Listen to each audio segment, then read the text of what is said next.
Miami, Miami, Miami, Miami, Miami, Miami, Miami, Miami, Miami, Miami.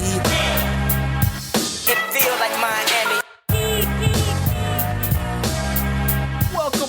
Welcome to the Heat Beat Podcast. I'm your host, Carlo Navas, and with me today, I feel like we have, if we were to check our lineup stats on this lineup for an MHB podcast, it would have 0 minutes, which makes me very excited because this is like that secret lineup that like everybody asks the coach to play, but they never play. But finally, it gets busted out, right? There's no film on it. We're ready to terrorize. On the left of me, if you're watching on twitch.tv/MIAHeatbeat, and if you're a podcast listener, I always implore you to check out the Twitch chat. Also, if you're a YouTube viewer, you want to catch us live, what are you doing? We tweet out the links on MIA Heatbeat, our schedule and everything. So check us out on Twitter so you can know when we go live. The great Tiffany Meeks. Hello. How you doing, Tiff? I'm good. How are you, G? We're doing good. It's a nice day. There's sun out while we're doing a pod. I always like that. It's always nice to have some sun. I got rain. You got rain? Mm-hmm. It rained here pretty bad last night. Could use some rain. Yeah. That voice you hear on the bottom of the screen, the one and only Siobhan. How are you? Hey, G. Hey, Tiff. What's up, going on? BB? What's up? How we doing? Tiff, they missed you on hangover time last night. Yeah, the first couple of minutes had me screaming in the car. Oh, for those of you who don't know, the drink that Brass chose was a Negroni, and it was a sad state that Tiff wasn't there to poke fun at poor Brass. I tried it for you. I brought it up. I started it for you. Yeah, you did. Yo, this is the fast break lineup. Oh man, we might get a layup out of this. Oh, come on, let's get it. Let's get it, G. Transition. Let's go.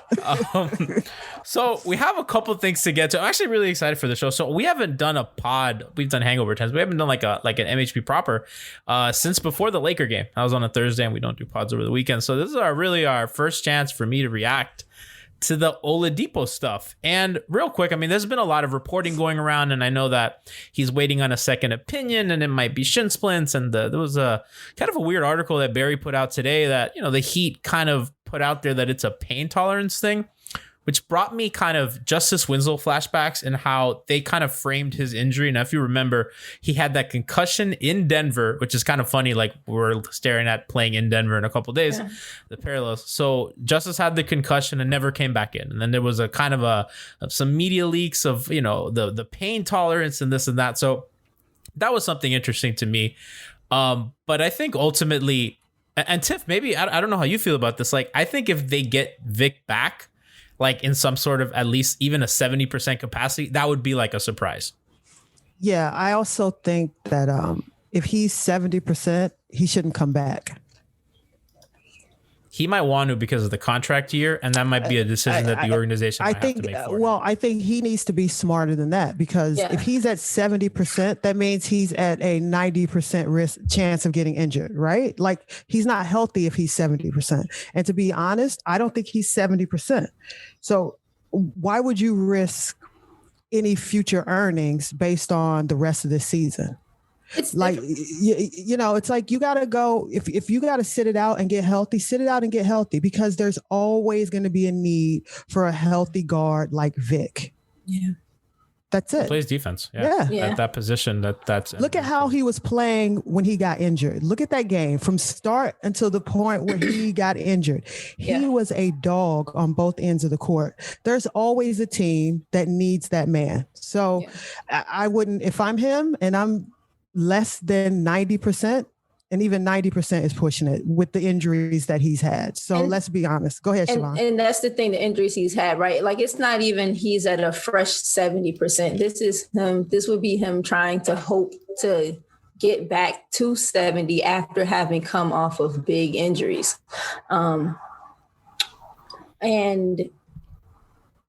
this would be, in the most ramped up part of the year. Like this is, the final stretch where we're trying to, push and get into round off into playoff shape, right? So if he's, struggling to get to 70, which is a little bit of a diminished 70 because of his injury history. And it's the, the grittiest, stretch of the season. I don't think it's worth it. I think, like Tiff said, there's always going to be a need for a Vic style guy. If he can just be an approximation of himself, which we saw him rounding out, to be, he was getting downhill. The defense was there from the first game. So I think it would be very short-sighted of him to, try to force himself through a discomfort, the particular type of discomfort that I think he's, actually dealing with. And let's also remember the organization that we're kind of talking about, right? And I don't remember if this was in reference to Winslow or Hassan when somebody in the Heat leaked out, he's no Udonis, right? Because UD and Zoe and these guys set kind of a standard of playing through pain that, while, the warrior mentality and all that, there's, merit and credit to those guys who really pushed through and made the decision for their bodies, right? Because they knew, right? And I think that they might expect that out of other dudes. And everyone's not, Dwayne Wade, who has a cachet to say, yeah, I'm not playing these games because I'm Wade and I don't want to, right? So I kind of worry the organization from that, but they've shown in the past, like with Chris Bosh, they really made the decision for him when he wanted to get back on the court. They're like, no, this is dangerous. You're not doing this. Yeah. Right. So, you just got to hope that the organization and Vic make the best decisions for him. But I want to kind of pivot to how this affects them, and not too much, because we've talked about this on the various MHB platforms. And, I think we've all been taped to death by Oladipo. But my biggest thing was, okay, well, all eyes on Goran Dragic now. Right, like I think Dragic becomes their most important player because we know what we're gonna get out of Jimmy and Bam.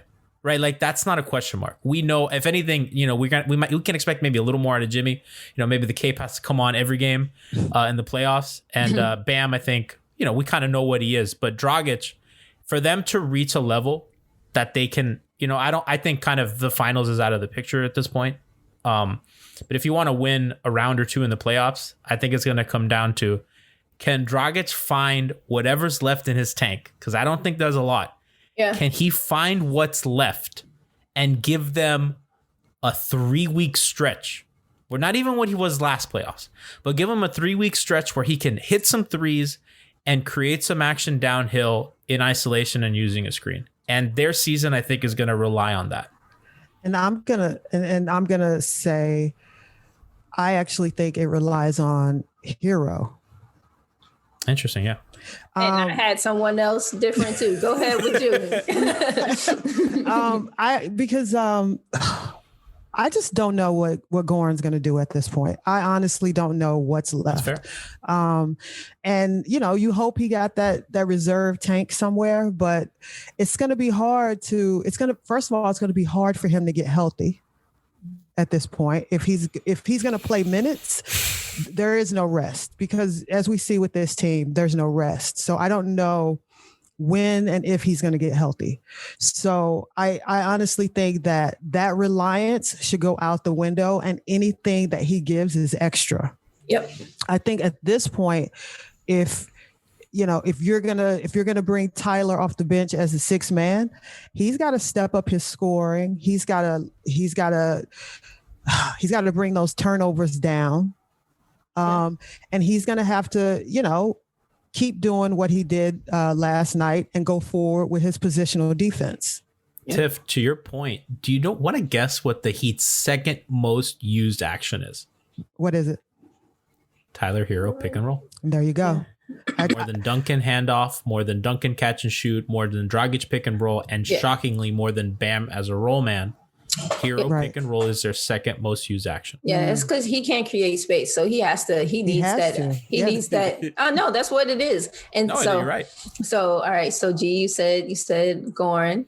Tiff, you said Tyler. I agree with you, Tiffany, about why it can't be Goran for all those exact reasons. I think that dependency, that reliance, truthfully should have been out the window from the organizational standpoint at the start of the season. He shouldn't have been someone that we were literally reliant on production. Everything that he gave us or has been able to give us should have been looked at from the onset of the season as gravy, right? Sprinkles and cherries. I'm gonna say Kendrick. I think that because he's going to have to be in that starting point guard role. And because we've seen him do it, and I think he looks a little bit more settled now, I think there's going to be a little bit, and there should be a little bit reliance on him to have a little bit more consistent offensive impact. But he also has to, fight and maintain the effort that we, saw all of them play with last game defensively. But Tyler would have been my second person. Tyler would have been my second person. But I think an effective Kendrick Nunn helps them. I don't know that he gives them quite what we, think the name Vic gives us, and hope that he would have been able to give us. Hopefully he still can, but I think he still gives them something that, they need.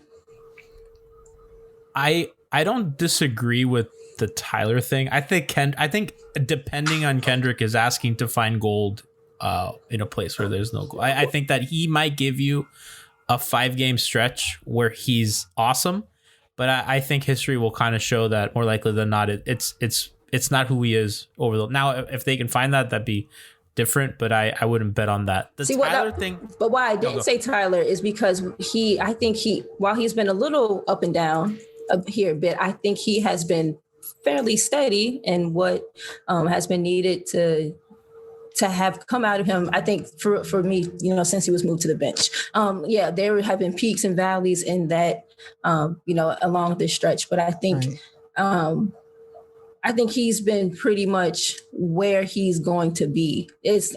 Tyler? I am asking Kendrick to kind of give me a little bit more, not 18 and 8. Or anything like that, but 12 and 5, I don't know, just like give me something respectable. I agree with that. And that's kind of why I wouldn't go Tyler, because I think he's been who he is. I think he has the most variance in terms of being, as Eric Reed likes to say, ignitable.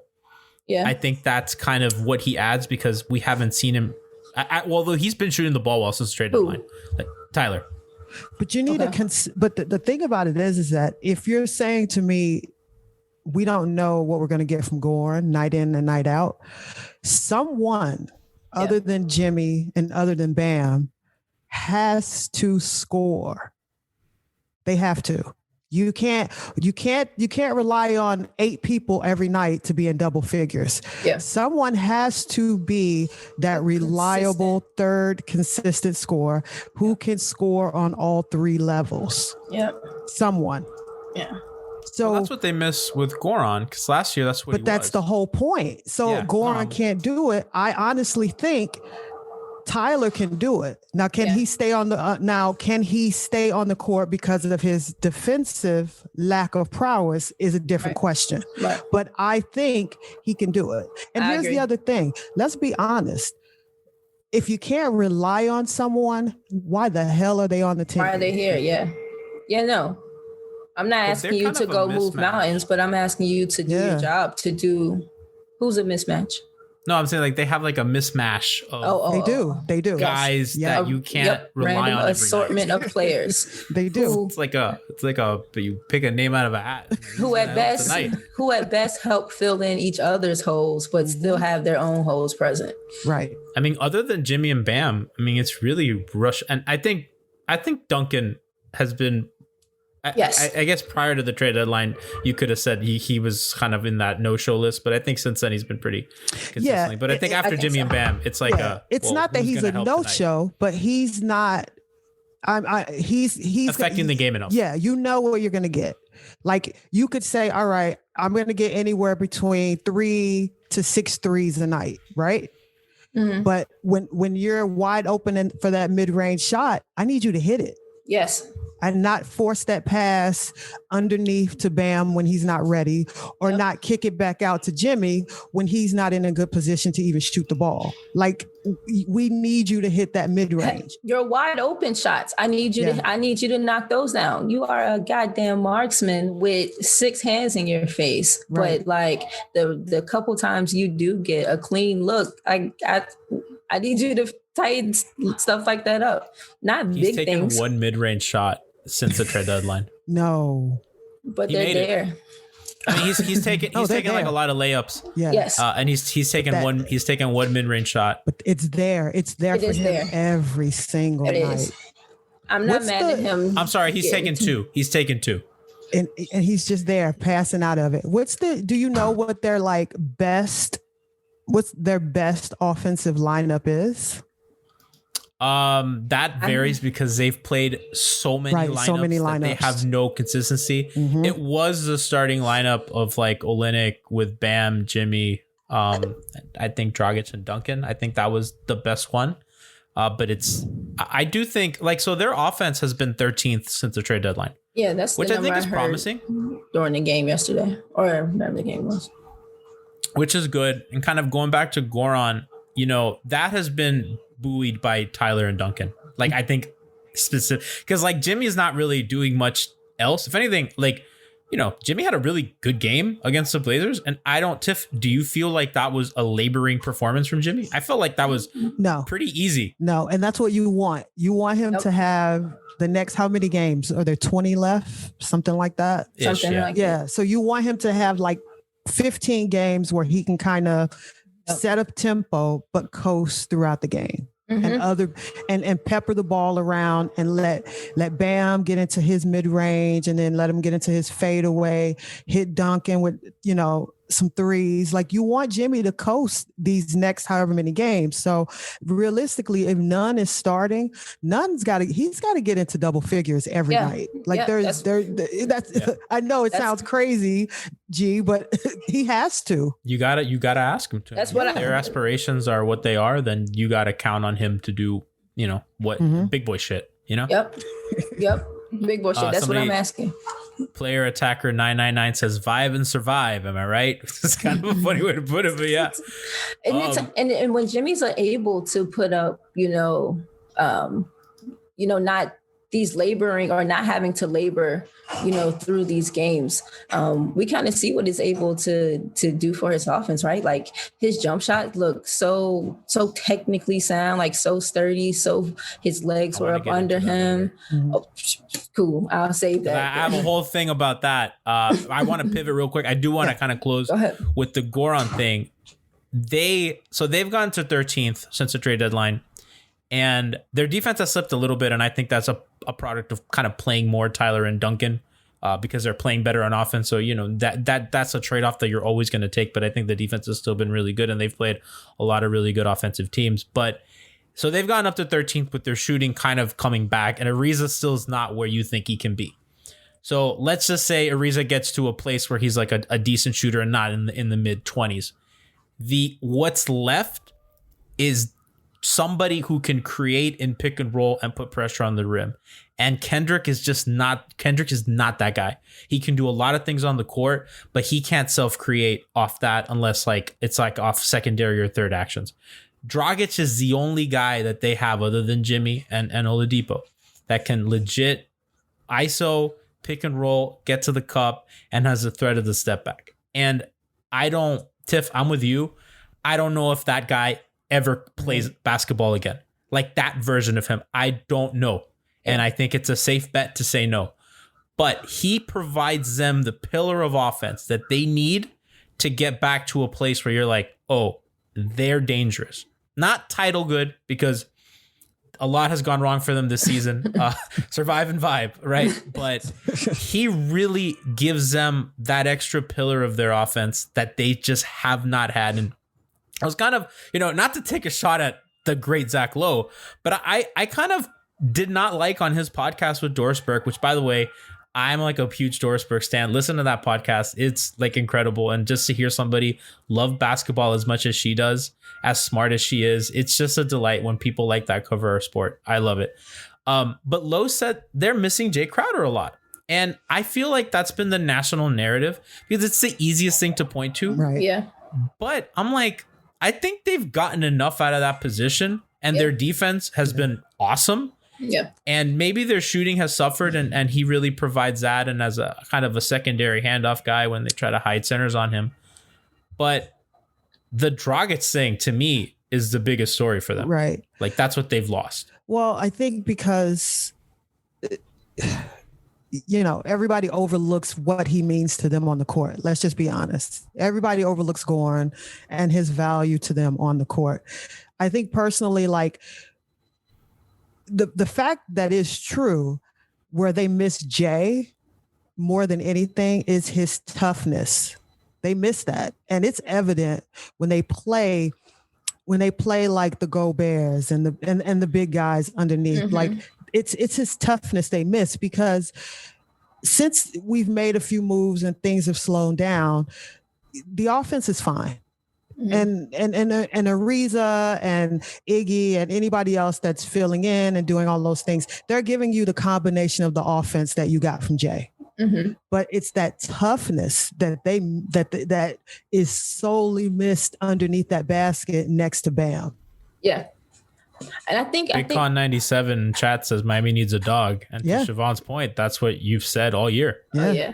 Yeah. Like literally that exact phrasing. Yeah, no. We've been needed some dogs. Jimmy's the only, we got like 1.5 and a dog with a bag. We got a dog and some puppies.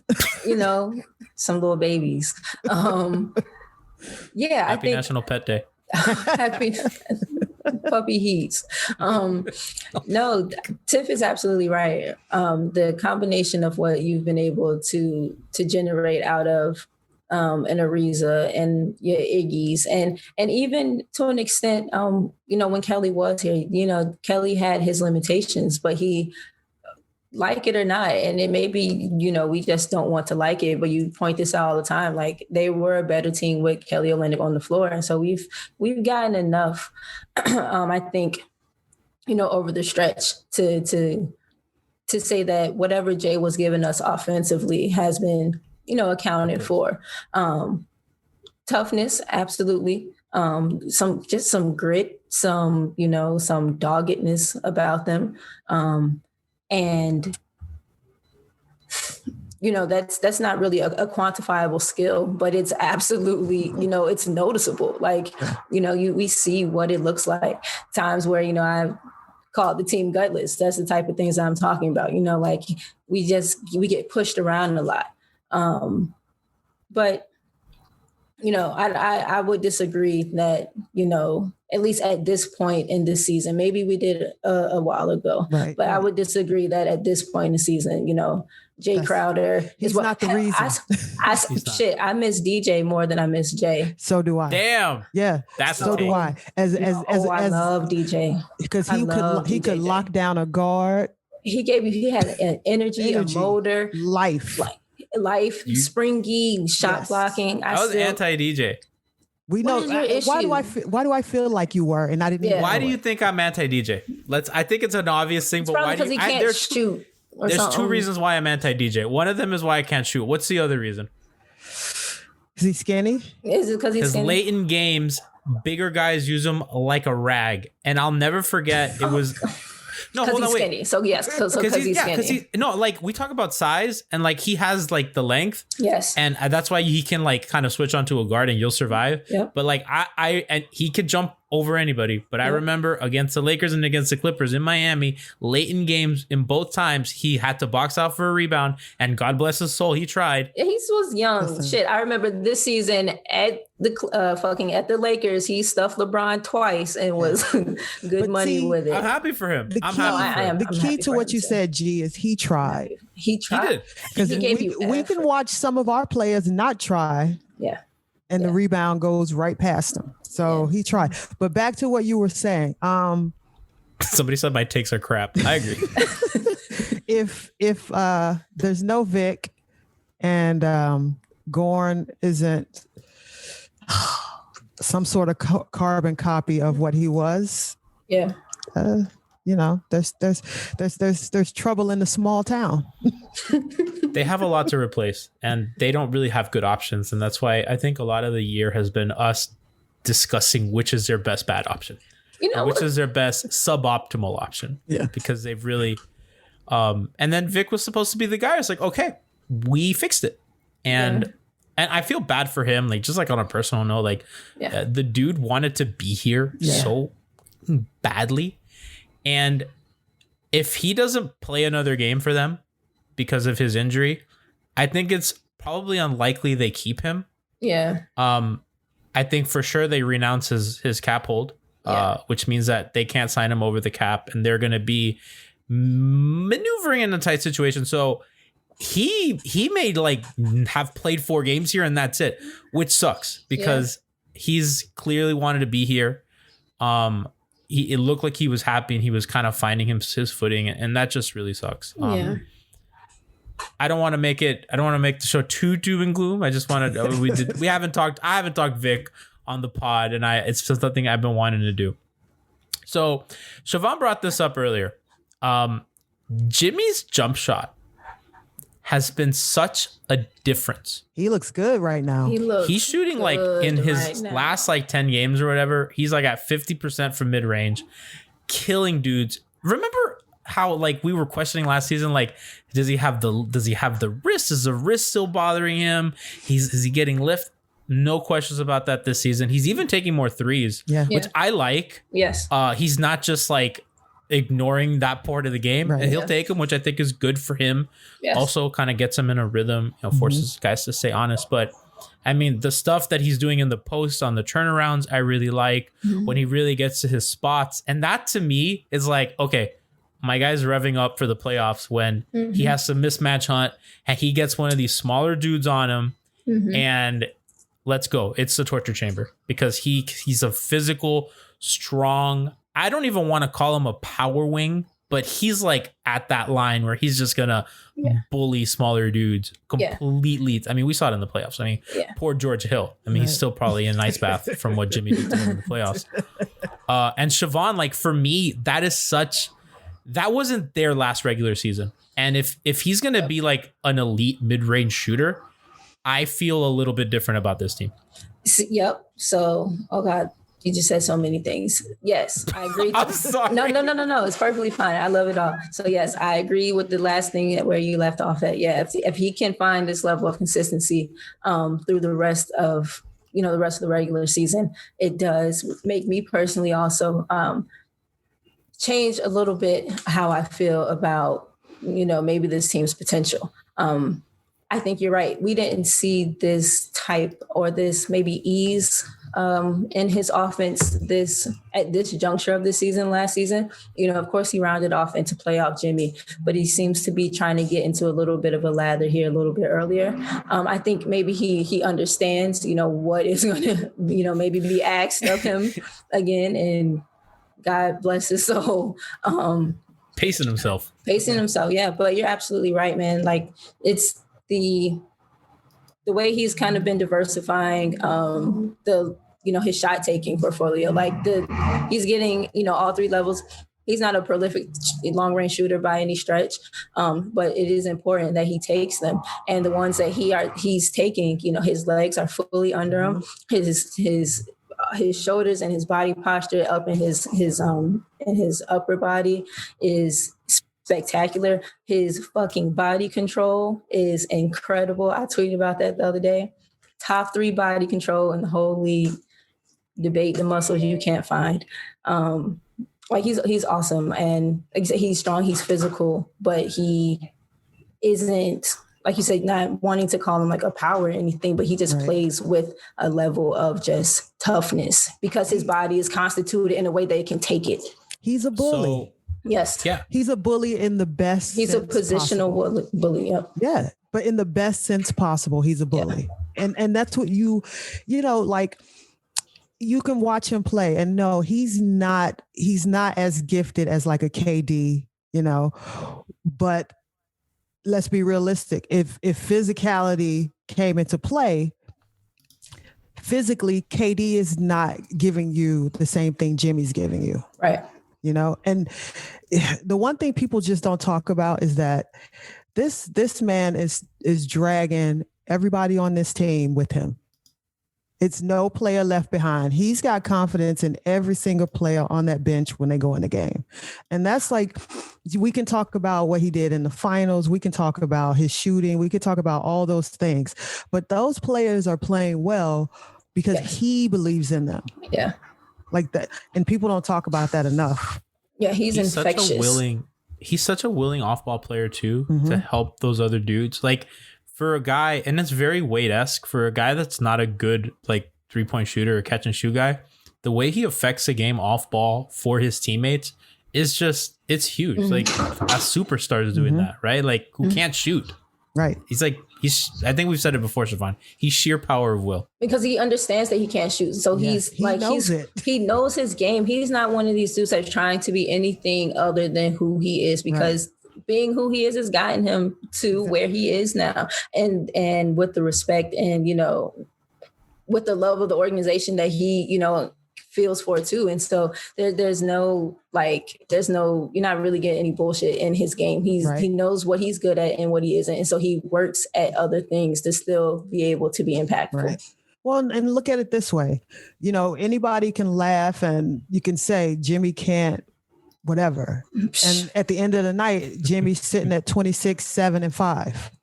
And if he really, really wanted to, Jimmy can't shoot. Okay, put Jimmy in the gym for a entire summer working on nothing but his shot. I bet you Jimmy Butler comes out and could be torching people. Like there's nothing that he actually can't do. It's just things that he doesn't do well. Right. Yet. Or now, or, you know, I don't know. No, I'm laughing because Shmeen this Molnick in the chat says, while asking a question, G will mix in 4 of his different takes. Quite the ride. That's exactly what happens. It's like I'm mixing the drink and I spill it and I give it to you and I'm like, here you go. Listen, and we here with you. Smeet then. Hey, Smeet then. It's a take cocktail. So for the whole season, Jimmy's shooting 38% from mid-range. The last 10 games, 60%. Which, again, it's kind of the revving up, playing. And I think these last 10 games, I think for the most part, it hasn't been put on the Cape Jimmy. Nope. I think it's been mostly, you know, kind of pick my spots. Let me, you know, okay, we need a little run in the third. I got you. But it's not, you know, that Jimmy where it's like, okay, well, if he's not doing everything, then what the fuck is going on? Right. Yeah. And I think that's positive for him and for the team. And, you know, I think it's a big positive for Bam, because it's allowing Bam to move a little bit more freely on the floor, and he's not looking as hesitant to take those shots. Now he's getting it, he's making a move, he's letting it fly. I wish he'd like do it a little sooner in the game. Yes. Because he's so focused on getting everyone else involved. And, you know, most nights, no one's guarding Bam. There is no one that can guard Bam straight up on the floor. He's quicker than just about everybody on the floor. But, you know, he's that guy. He's looking to get everybody else involved. And by the third quarter, he starts to come on. But I think they need a little bit more from him in that first quarter. They do. To your point, like, not only is he not being guarded, you know, in you know, close proximity when he's moving, like when he's rolling, he's still not being touched. He's moving so mechanical sometimes, like the way that he mechanically runs the, you know, the DHOs. He'll mechanically set a screen, and then when he does, you know, dive to the rim, that's all that he's thinking about. Like there are so many times where he can just like half roll and just settle into like that gap in the zone. Fucking Precious does it a lot too. Like, and these are the types of things that kind of, I don't feel like, you know, as fans asking more of Bam. For me personally, it's stuff like this. Like, I'm not asking you necessarily to go down and bang more all the time. I do want you to get a post game, but even in the way that you already have your game and, you know, hit your jump shots, look for more chances where you have them to take them. And I think, you know, they're plentiful. So, but what is this, year 3 for Bam? Yeah. Yes. Let's keep that in perspective. Keep that in perspective. And let's also keep it like he feels, I like Siobhan, you say the word mechanical.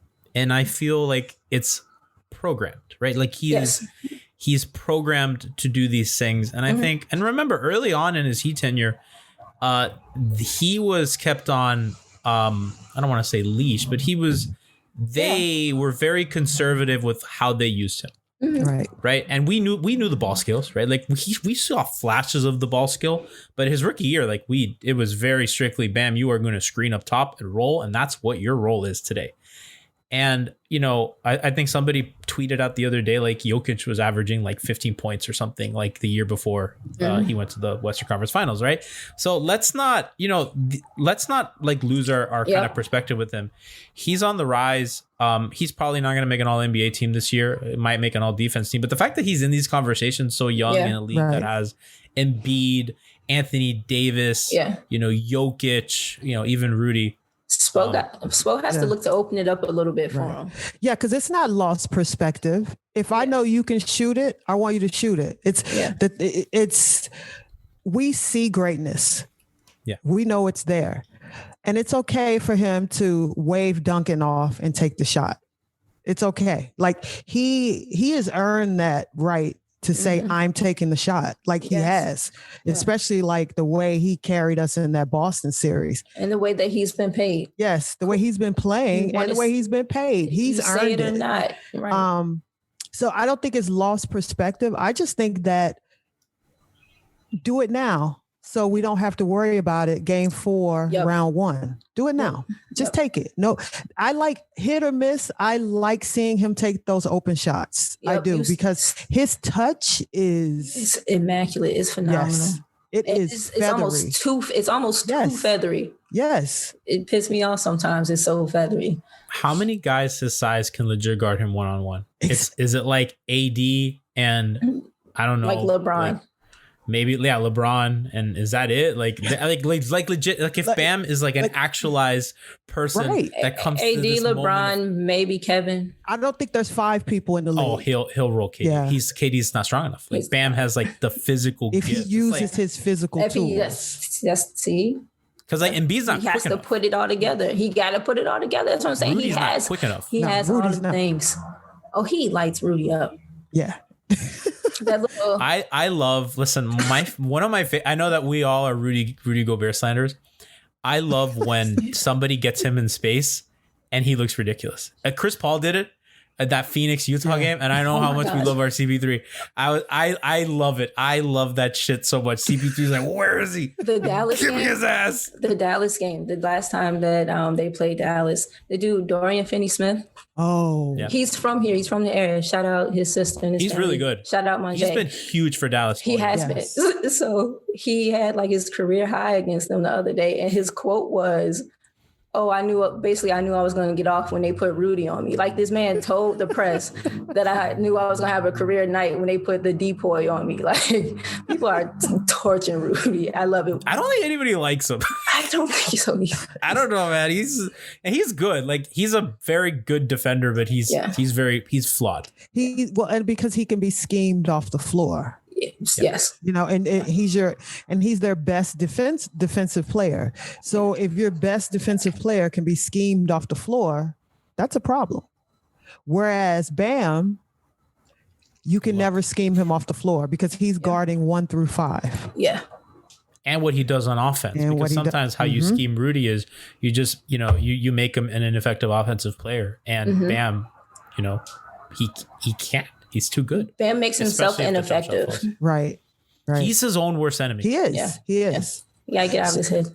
So, G, go ahead and hit me with some Precious talk.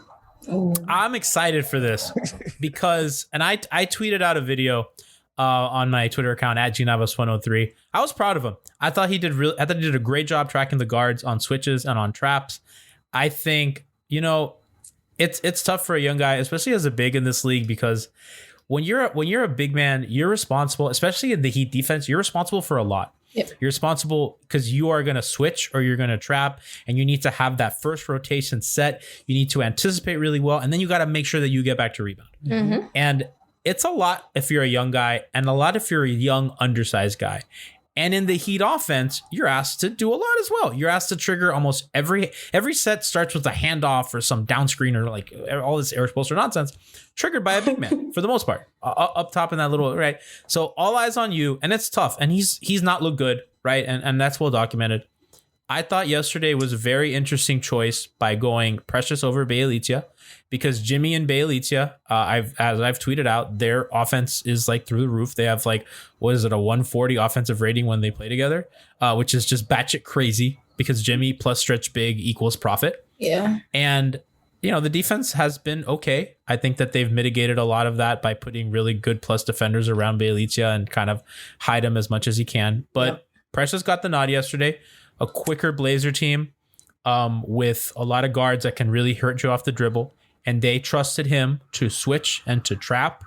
And I don't know if this is going to earn Precious a spot back in the rotation, but I do think that if he's going to play well, the best version of themselves is him backing a Bam over Bjelica. And I don't know how you guys feel, but as a guy who can dive to the rim, who's a very active defender, and who could help those guards that aren't good defenders because Tyler and Dragic are going to come off the bench, I think that that's the best version of themselves if we get a Precious like that.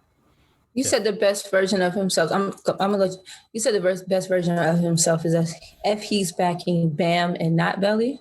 Like if he's so if they're going to use him as a backup five. Because G's basically saying because if you think about it, the guards coming off the bench, they need that help on defense. Yes. Yeah. Especially without Vic. And I think that's might have played into it because before, and they had, and which kind of like makes me sad because that Laker game, you kind of saw they were going, okay, let's go Dragic, Hero, Vic, Bjelica, Jimmy, and let's go 3 guards, Jimmy and Bjelica, and let's get cooking. Which I really like that from Spo because they're like, hey, let's get some offense. Let's mash these second units with all we have, and let's give the starters and Bam lead to protect. And that sucks that we never got to see that. But without Vic, now all of a sudden, you don't have that luxury of bringing that guard off the bench. So when you get that 1-5 pick and roll, instead of kind of cheating and getting Vic in there, now it's always going to be Dragic or Tyler. Right.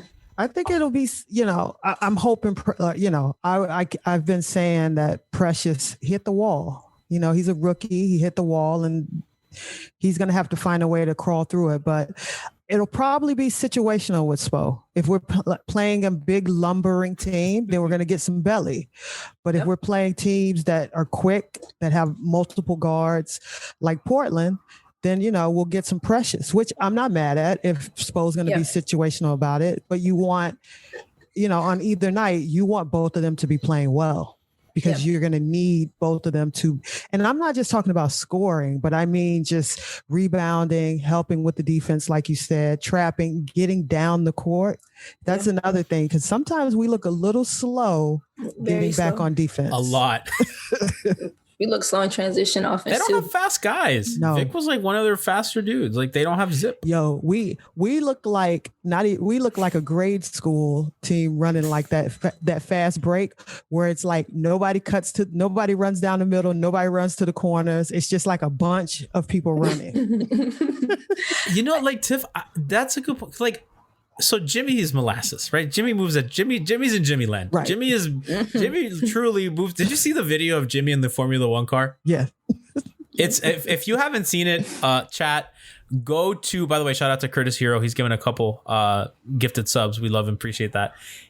Jimmy is in this Formula One car and it's on the Formula One official Twitter account. And this guy is like this professional race driver is driving fast and Jimmy is losing his shit as I feel like any of us would. It's a scary way. Jimmy doesn't move fast in life. Jimmy moves slow. Dragic, can't move fast. Right. Aged out of quickness. I think Kendrick's a mover. Tyler, white guy, not fast mover. Duncan moves side to side quickly. Not Duncan runs in place. They don't got quick dudes. Bam, it would be fun one day to see Bam play with quick dudes, but as of right now, they don't got quick dudes. Even the big 3 teams, I know that those teams like got out to run a lot, but for the most part, I mean, they were like bottom of the league in pace because it's Dwayne and LeBron. Yeah, they're like, nah, man, we're gonna work this ball up top. Gonna take a couple breathers. And Dwayne, led the league in sweat, so he needed to, kind of catch his breath a lot. I love you, Dwayne. I think to your point about Precious and Belly, right? I don't read much into Spo going with Precious last night over Belly at all. I think Tiff's right that situational matchups are going to dictate for the most part which big and for who they're subbing in for. Portland smaller, quick, not a good game for Belly defensively, right? So, and like you said, we need to know that both of them can do the things that they're being asked to do against the lineups that they're asked to do them, so that come playoff time, we're not unsure or anything like that. So and like you said, they need to be able to do it at the same time. But it's a tough stretch coming up, or like this, this week is tough. I don't read much into Precious. Tough for all of us. It's tough for all of us, right? I think that's maybe some Spo maybe trying to pace his lineups too. Trying to look ahead and make sure he's having guys fresh. There'll be don't we have Denver? There'll be time for for Belly to play. So yeah. Do you think that Precious but I do think it against Phoenix? Oh, Precious is playing tomorrow. Yeah. Somebody's listen. Aiden's running up and down the court like a gazelle. That's a gazelle. Aiden made them. They made Aiden look like Shaq. It was crazy. I was so Chris mad. Chris Paul's making Aiden look like Shaq. That's Chris a point Paul guard, is doing baby. That. Just imagine if we had like a young Chris Paul throwing those lobs to Bam. I'll take an old Chris Paul. I'll take an old Chris Paul too. I'll take this Chris Paul. I'll take State Farm. Last summer. I'll take State Farm Uncle Chris Cliff, Paul right nigga, now. What? Uncle Cliff? Almost I would help them. Their second most used action is Tyler Hero pick and roll. Imagine if that's all CP3. Offense fixed. Yeah. Damn, I don't even want to think mid-range about God, by the way. I know. My goodness gracious. What? His mid-range has been fucking unreal. Who, all year long. Yeah. And the way late in games, when he misses one, I'm surprised. It's that release point. You can't speed him up. Yep. He gets to any spot he wants to at any time on any defender. He got listen, sometimes the game passes people by, and sometimes you get real old and your game just becomes beautiful. His game is old man beautiful right now. When the game has slowed down for him forever ago. And so, you can't, for real. When Wake Forest, it was slow for him. Yeah, like Bam, a lot of his rawness, the game hasn't slowed down for Bam yet. Chris Paul, like you said, masterful. I think this is going to be a good game. I think, but I know Precious is playing tomorrow. Yeah, Precious is playing. He has to be able to move. Belly gonna get blended. Yeah. Now they might want to get Aiden out of the paint because Aiden also looked like Gobert out there against them. He really affected a lot, and that to me that was the most. Yeah. And we've had our conversations about what we think of DeAndre Aiden.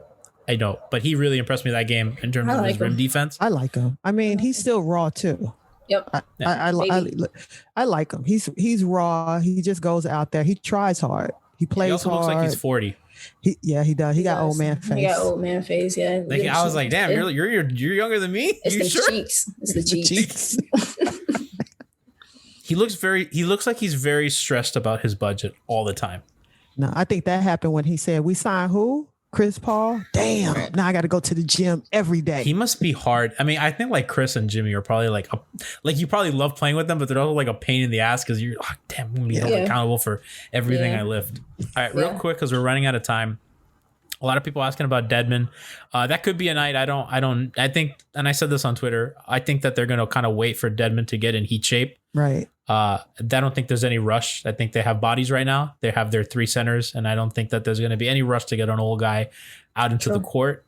They're going to get him in shape. Is he with the team right now? Is he traveling with them? Yeah. I saw him like in the Portland shoot around photos. Yeah. So, let's wait and see on him until, he's 100% like ready. You know how the Heat are. I wanted to close the show with Duncan. And then we talked a little bit about him at the top, but I really want to give him credit on both ends of the floor. And yesterday against Portland, their rotations were immaculate. Credit to him. And sometimes like he's going to get picked on.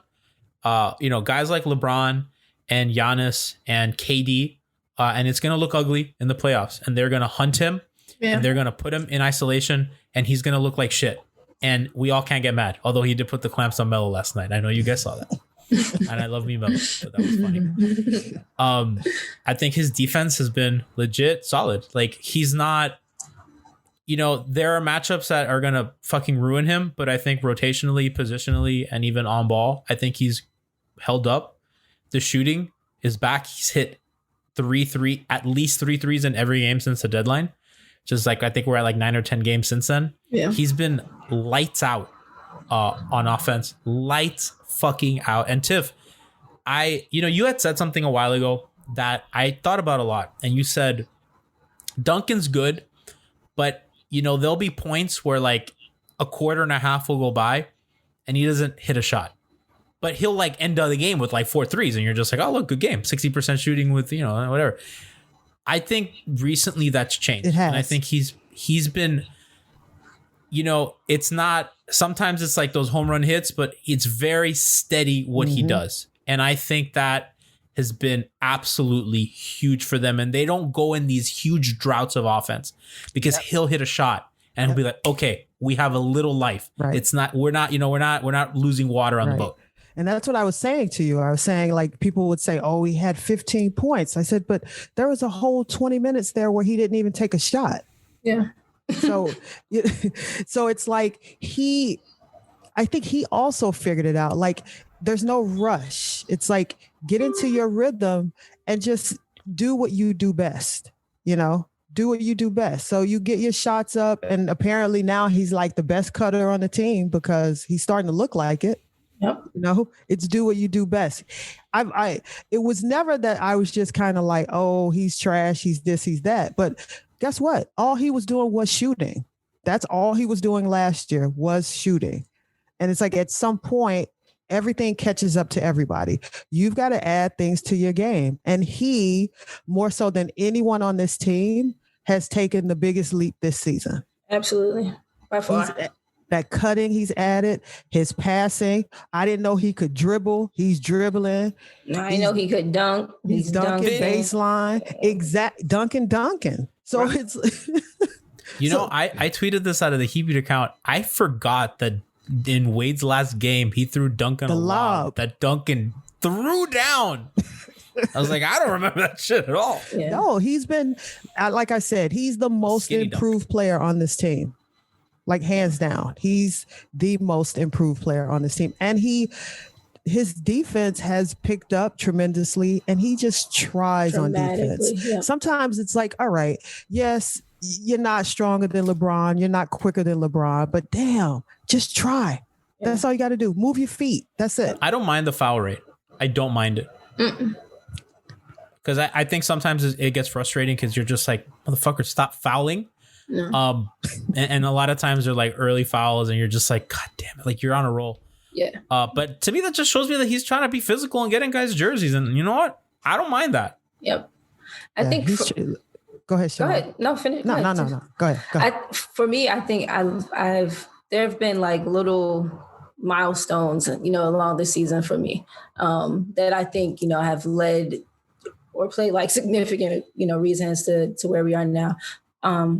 I put a lot of stock in Spo moving Tyler to the bench for it freeing up Tyler, but for me, it also freed up Duncan. Mm-hmm. I don't think he has to worry about, not that he was worried about Tyler's spacing, but like, you have another dynamic scorer or shooter, you kind of feel that like angst and wanting to like not overshoot, not overpass, like, damn, I took 6 shots, he only took 2. But like just having Tyler and Duncan be able to occupy different space has given them both more space to occupy. And so I think that's taken, it's added to their game, but it's taken some, I think maybe for Duncan off mentally. And so, yeah, we've seen, okay, boom. So that was the first milestone for me, right? And then the first streak, when we started to cut more and started to, screen across the baseline for Kelly and for Duncan and the diagonal back screens, up the lane. When we started to do more of those things, I think you saw Duncan's, offense maybe take another leap. And then, him just working on his self, adding to his game. It's difficult to add. Well, I don't know. If you are committed to it, it isn't to add on to your game in season and to get better at things. If you commit to it and you want to do it, it's not hard. And He's been such a bright spot for me personally. His defense, like you said, his positional defense has been much better. His effort has been good. So rebounding. Yep. Rebounding. He understands that there's going to be a lot of times that he doesn't get the rebound, but if he can keep the dude near him from getting it, that's an assisted rebound. Like those things help. So I think recognizing when Bam is boxing out and realizing that he needs to get to the ball. Yes. I need Bam to recognize that he needs to get to. At Bam watch another rebound hit the just floor, drop in front of him, just bounce like it's reading the letters on the bottom of the screen. Just roll by him. Like, oh my God, Idris, hit the ball. I think so many of their turnovers were a product of them not getting to the ball, them waiting for the ball, which is like it feels like some weird dumbass entitlement that they had. I don't know. They're a fucking weird team. Like they had a little bit of, I don't know. I'm glad that they got that shit out of them. They fixed that problem. But I'm sorry to cut you off, but I just. You find out what you mean too by that little weird ass entitlement. Like, no, go get take the extra, meet the pass. Like, what are you doing? Go stop letting Please. Come here, ball. No, go get the ball. Other people want that same ball. That was like that was a pet peeve of mine all season. That just I'm just very glad that they fixed. And as a specialist, I think that, and I forgot who said this. It might have been Lowe. It might have been Kevin Arnovitz. I don't remember who said this last season, but they said what the Heat do with guys is they don't just, maybe some teams will take Duncan Robinson in and be like, okay, you can shoot. We're going to make you, that's all you're going to do, right? You are an A shooter and we're going to keep you as an A shooter and we're going to kind of help around you. And what the Heat do is they take an A shooter and make them an A+ shooter. And then they round out his game. Right. They don't put the cart before the horse. They're like, this is what your specialty is. And we are going to hone it. We are going to nurture it and we are going to make it better. And we have a lot of history of them doing this. And then credit to Duncan for kind of improving after that. Yep. For kind of filling out the game. He's never going to be an off the dribble threat, like a legitimate, right? He's going to kind of find the spots where they overplay him like hell, which I think he's shown. Yep. That he'll attack that space when there help's everywhere and everyone's scrambled. Backdoor cutting is great. Right. The pocket passes the there. Overplay. Yep. He got to get a little better at that. I think Tyler too. There was a play yesterday in the Blazer game where they were running a side pick and roll and Bam kind of got in, right? He had an advantage and Tyler noticed it as soon as the window closed. And then they kind of had to reset the offense. And like for me, if you're a young guard, that's kind of where the next kind of progression of your improvement goes. It's like not just anticipating, but like kind of seeing that vision. And once that starts clicking, I think that's just going to help Bam tremendously because he's such a relentless screener and mover. We don't talk about how much Bam moves off the ball. We talk about a lot of stuff, but Duncan and Bam off the ball and Jimmy too. And Tyler. I mean, they're just like as a team, relentless off ball movers. Yeah. I still need Bam to settle into those soft spots sometimes. Oh, 100%. Like it's totally coming. It's yeah. And I think so will, like you said, Tyler and Duncan's progression is maybe not necessarily ball handlers, but as like play recognizers, maybe. Right. Like seeing that there are options in the other things. They're like I said, there's a lot of good with this team. There's a lot of bad. They're very strange. They have, again, it's a grab bag of who's going to help. But I do think that, following that Lakers loss, I call it a loss. Following that Lakers win, and that's kind of we're about to close out. But I was down on them. And it felt good to see them, after a performance that was a little so-so, that they come back and they have a really good game against a Blazer team. Granted, second night of a back-to-back, but it doesn't matter. They beat a good team on the road when last year they were dog shit on the road. And they're going to play Phoenix again on the second night of a back-to-back. And, it doesn't matter because we're going to hold them to the standard. They lost. They got their ass kicked by Charlotte when Charlotte was on. You know what I mean? So as long as these wins pile up, the Eastern Conference is getting tough. Atlanta's looks to be legit. Like they are a legit team under Nate McMillan. That Trae Young has suddenly found his floater again. And that offense is humming. Clint Capella is a legit all defensive team candidate. He has been phenomenal for them. And Gallinari, after a really weird start to the season, has been awesome, lights out. Charlotte has not slowed down. We keep saying every show, well, eventually Charlotte has to fall off. They don't, and that team plays with an edge that they do. I think it's fun to watch. Yeah, they're amazing, and both those Bridges kids, I fucking love them. They're came awesome. from back here. Oh my god! Detonated on. Yeah. The Celtics have quietly put together a 7 or an 8-2 stretch, right? So all these teams, have really, kicked into high gear. Yeah. And the Heat, they got this win. It's that time. They have so it's going to be a fun way to close out the season. Siobhan, did you want to get into anything before we head out? Oh, no, it's that time. It's time to ramp up. And it's so weird. Like the Blazers game never felt like any type of worry to me. Even I know they didn't play well against LA, but they won. And I think that it's important that they won. Those are one of those games where you get that win, like let's say in the playoffs, and you say, we got this win. We throwing this tape away. We're done with that. We got the win, but we're done with that, and we move on. So I'm excited. I hope that they can piece it together, and we'll see. What that cape feels like on Jimmy. Right. Listen, you win by 1, you win by 20. 17. It's still free throws. Beat who's in front. You beat whoever's in front of you, and you move on. That's it. They blew out a team, and it's been a while. I mean, they kicked the Blazers' ass. Thoroughly kicked the Blazers' ass. Yeah, and it felt good to kick a team's ass. It's been a while. Listen, I like it. I hope we get more of that. If you are a podcast listener, I urge you again to check out the Twitch feed. If you are a YouTube listener, because I don't talk about the YouTube viewership a lot. I love you.